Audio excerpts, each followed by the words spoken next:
Welcome back to another video. My name's Zendaya. I am a crocheter and cosplayer. Today I wanted to do something a little different. I myself, as some of you probably know, have an extensive social media footprint. Me and my entire generation have been online since we were young children. A lot of our internet activity and our interests have been spewed across online for the past 20 years that a lot of us have been alive. In that time, for myself personally, I have served my time in the trenches of Tumblr and DeviantArt. I've done my time, I've seen my horrors, and I have the scars to show for it. So a lot of the fandoms that exist I've come across, even if I wasn't directly involved. And as a lot of you can probably agree, a lot of them have left a very different impression depending on who we're talking about. So I wanted to get into that a little bit today. And I thought it would be fun if we could rank the different fandoms that I was never a part of. Share some of our thoughts and feelings and some of the different experiences we've had involving these fandoms, shall we?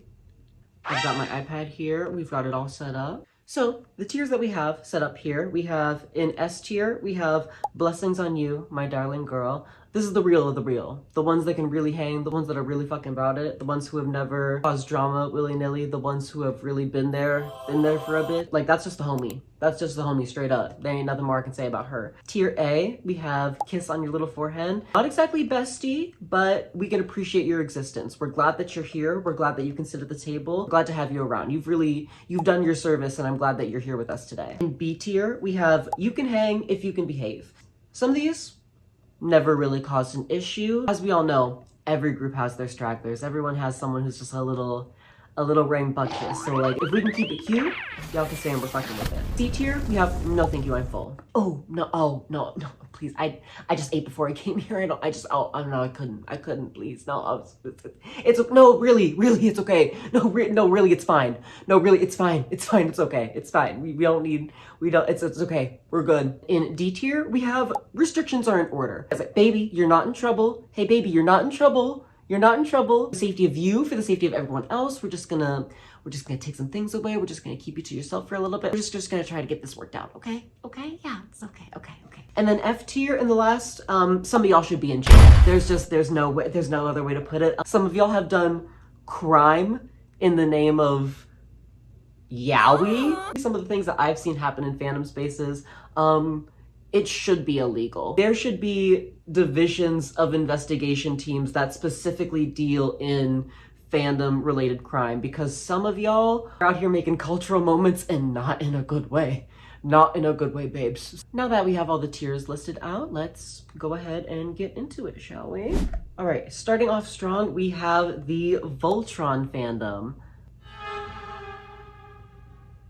We're starting off real crazy right off the bat. So the thing about Voltron is, I know what the fuck y'all are. I know exactly what you did. I know about the needle cookie. I'm not gonna post pictures up here, but if you're brave enough and you are not familiar, go ahead and look that up, because some of y'all, what I said about crimes in the name of yaoi, it's these bitches right here. These bitches are the culprit. They did it. They fucking did it. Voltron, yeah, I'm sorry, just immediately, we already know we can't.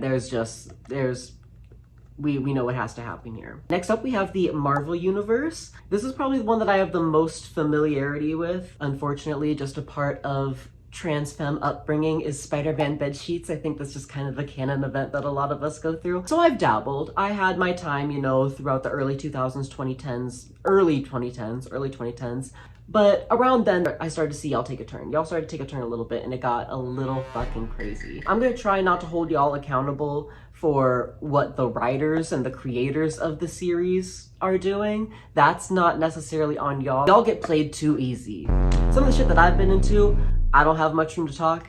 However, some of y'all are getting fed dog food and you lick it right out of the fucking can. I want better for you. I just want you to come to your senses, and I want you to realize that, like, you could have more. I believe that you deserve coherent storylines. I believe you deserve not to have every single thing retconned in the next movie. I just think y'all deserve more. At the end of the day, y'all just really deserve more, and I just want that for you. I think for that solely, we do have to put y'all into B tier. DC Comics.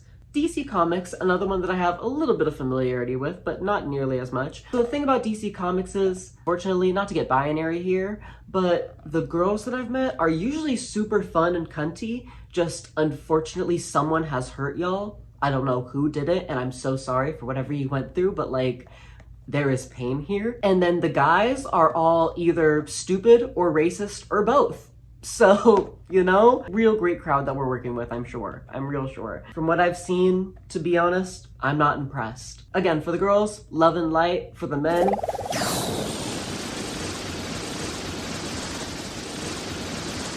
I'm sorry, girl. Like what? Like what? I can't. They're going in C tier. Next we have Love Live. Ow! Woo! This is the first one that looking back, I truly don't know how the fuck she escaped me. As a young kid, I was super into anime, and I was also into Vocaloid and like K-pop and stuff. I don't know what the issue is, but I guess like all of the songs being like Japanese titles, like the 2 brain cells that I had before I started smoking weed, just for some reason could not put 1 and 2 together on how to Google Translate and just like get that shit done. The way that I'm into K-pop and Vocaloid now, if I could show this to 12-year-old me and tell her, hey girl, get into this, I definitely would. I think she would really benefit from that experience. Experiences with the fandom, y'all are fucking tea. Honestly, all of the fans that I've met that are Love Live fans, can't get enough of y'all, baby. Love and light. Keep doing y'all shit, cause y'all are cunt. Y'all are doing the damn thing, and I love that for ya. S tier. Our first S tier of the evening, baby. Let's go. Let's go. Next up, we have Directioners. As I said, I have a little bit of the trans femme curse. I couldn't fully be into One Direction to the extent that I truly was. I always thought One Direction made bangers. I was always, you know, a little fan, like in the background. Everyone was like, One Direction's gay. Who the fuck? Baby, I'm back here. Baby, you light up my world. Like, baby, I was getting into it. Like, it was like, shit was tea. Shit was tea, and I can't even lie. The thing is, I don't consider myself a Directioner because what I had learned that some of y'all were up to back in the day was so far beyond anything I could have ever even touched as a young child. What I learned about Larry, what some of y'all are doing with Larry, Obama, y'all were on some other shit. Y'all were on some other shit, and honestly, low-key, I'm scared of some of y'all. We live. Some of y'all were doing the absolute most, and for that, we do have to knock you down just a little bit. Directioners are gonna have to go into B tier. Next up, Harry Potter. So, the thing is with Harry Potter, I fully understand having a media that is so near and dear to your heart, something that you have carried with you for your entire life, something that you got into as a child. I understand how that can mean so much to you. However, when it comes to giving money to the evil, transphobic dragon lady who lives in her rich, spooky, evil British mansion that's full with black mold, we can't be doing all that. There needs to come a limit. You can still be into it. You can still be a part of that space, but like, we need to stop giving her money. We need to stop giving her money because that shit's not cute. That shit's not cute anymore. I know y'all are on Twitter. I know y'all are seeing the fucking Instagram infographics that your friends are putting on their story, and you know that this bitch is crazy and wild and dangerous. So like, you know what you're up to. A lot of you know what you're doing, and a lot of y'all are in a good place, but some of y'all need to get it together. So for that, we do have to go C tier. We will go C tier on that. Next up, we have My Digital Escape. This one, another one. I'm so surprised that it skipped by me. When I was first getting into YouTube, I was such an emo little fuck. This might be a little bit of a crazy lore drop, but I don't know if any of y'all knew, but back in the day, Kidsbop.com was running like a little social media platform that you could be on. It was basically like a Facebook for kids, but you could truly like post and connect and like do anything on there with people from all over the world. Meanwhile, I'm literally 10 years old. That was my first exposure to social media. I wasn't allowed to have a Facebook until I was 13. My parents were very strict about that, so I didn't have any social media until I was able to sneak onto Tumblr besides Kids Bop. And on there was kind of my introduction into the scene and emo culture. That's where I became first familiar with a lot of stuff like Blood on the Dance Floor, Black No Brides, Falling in Reverse. Like that was the origin of it all. In saying that, I'm surprised that My Digital Escape went so under the radar, because like I was into O2L and I was an emo little fuck, and that was exactly what they were. So I don't understand how that shit passed me. Anyone that I've met that was a part of that fandom is like fairly normal now. Honestly, like I haven't met too many of them. They're still doing and rocking the punk emo shit, and that's still just like a part of their thing. But some of y'all have gone to therapy, but not enough therapy. So I know we have some things to work on. We're gonna put you guys in B tier. Next up, we have Good Omens. The only way that I can describe the friends of mine that I had that were into Good Omens is, hi gay. I wasn't truly in the trenches anymore around the time when this got popular. If this shit would have hit the Pentagon like a good 3 years prior, it would have got, oh, that shit would have got my ass. Oh, that shit would have got my ass fierce. The unfortunate thing is some of y'all, I say this with peace and love, it's giving tenderqueer. Like there's no other way to put it. And I love y'all, but hey, let's not be afraid of confrontation. I'm just gonna leave it at that. I'll give you A tier. I'll give you A tier. You've been through enough, and like I do want to give you a kiss on your little forehead. Right, next up we have Genshin Impact. So again, this is another one where if this shit would have hit the Pentagon like 3 or 4 years prior, shit would have got my ass. It truly would have got me. Unfortunately, when it came out and got popular was just a little past my prime. And with that, unfortunately, a lot of the fandom that I saw from this skewed much younger. From what I remember, this got big around like 2019, 2020 when like I was 19, 20 years old. A lot of the fandom that I was seeing online especially was very much like 13, 14 years old. That was just not a space that I could spend too much time in, unfortunately. A lot of y'all were rowdy ass kids when I saw you. So for this, I'm so sorry, but C tier. Thank you. No, thank you, I'm full. No, thank you, I'm full. Y'all were fucking annoying. All right, next up we have Warrior Cats. This one I truly knew nothing about for most of my life. The only exposure I truly have had is the Odd Ones Out video where he goes through the whole lore of the beginning of the Warrior Cat series. I didn't see a lot of the AMVs or the Tumblr activity. Like I unfortunately just wasn't around for that. That shit I found out about way later in the game. So I didn't even see or hear a lot of y'all. And honestly, that might be a good thing. I don't really know any of the drama or the tea that some of y'all have, and I feel like if there was any, it was mostly internal. So we're gonna say B tier. We're gonna say B tier. Y'all can behave, and like I kind of fuck with some of y'all. Next up, we have Gyaru and J Fashion. I'm gonna use this one to refer to J Fashion kind of as a whole, but the ones that I've had the most exposure to is really Gyaru and Lolita Fashion. I'm just kind of putting them all under this umbrella real quick. No shade, no shade. Please don't come for me. I know the difference. I know there's differences. We just have things to do and places to be. Baby, J Fashion, y'all are fucking tea. I have seen some of the cutest, craziest fucking shit from y'all. There's really a world that I don't have a lot of stance in, but from what I've seen, y'all got the shit together and y'all know what you're doing and y'all are serious about it. That is one thing I have noticed. Y'all take this shit serious. And y'all do it in a way that I can really much appreciate. You take yourself serious, you take what you do serious. Like this shit ain't a game. This shit it's cute and fun, but this shit ain't a game to y'all. And I really appreciate that. But on top of that, y'all also know how to key. Y'all know how to like be cute and key and like have a fun time. So like for that, honestly, we're gonna put y'all up into S tier. We're gonna put y'all into S tier. That's like, I can really fuck with y'all. I can get behind that. Next up, we have Disney adults. What is there to say about some of y'all?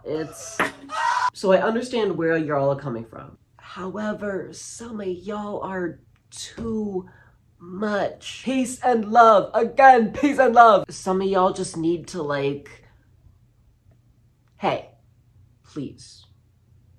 Love and light though. Unfortunately, for the way that I've seen some of y'all behave, I do have to do D tier.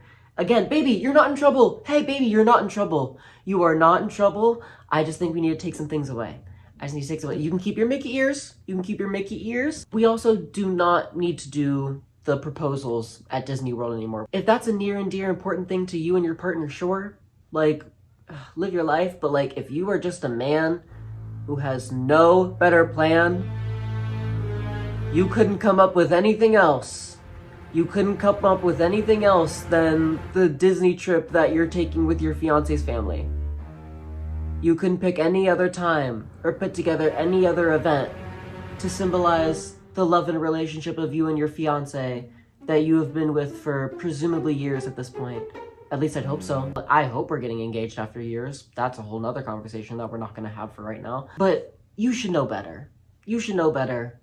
And you know what you're doing. Sickening. Next up we have Demon Slayer. Again, this is one where y'all have great intentions.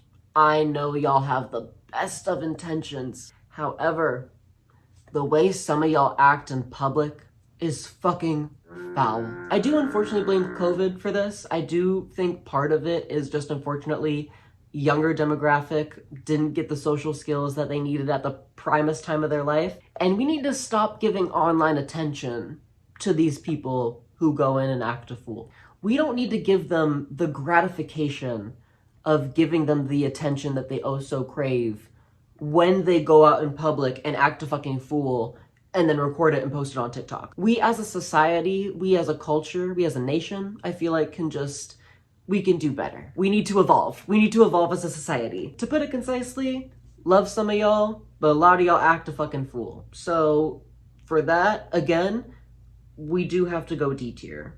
We do have to go D tier. When some of y'all can start behaving, then maybe we can move you up a little bit. Last but never least, we have horse girls. A little bit of a turn, but you know, they're enough of a cultural staple that they can be included. The main demographics that I've seen that are horse girls is church girls and lesbians. Those are like the two demographics that are like, bitch, get me on that pony. Some of the Christian girls, we've of course, you know, had some issues with, as we all can probably guess, but the lesbians, baby, when it comes to my lesbians, ally! Anything any of my lesbians need, baby, I'm there. Baby, I'm there for it. Because y'all are ride or dies. Y'all get it together. I can truly trust a lesbian horse girl with my life. So for that especially, we're gonna put y'all into A tier. This is the final ranking that we have for our tier list. I hope y'all can agree. Whether you agree, disagree, let me know in the comments. Anything that I might have missed, anything you want to add to the next one. Other than that, thank you so much for watching another video. Make sure to follow me on Instagram and TikTok to get notified when I upload a new video. And I will see you guys in the next one. Bye!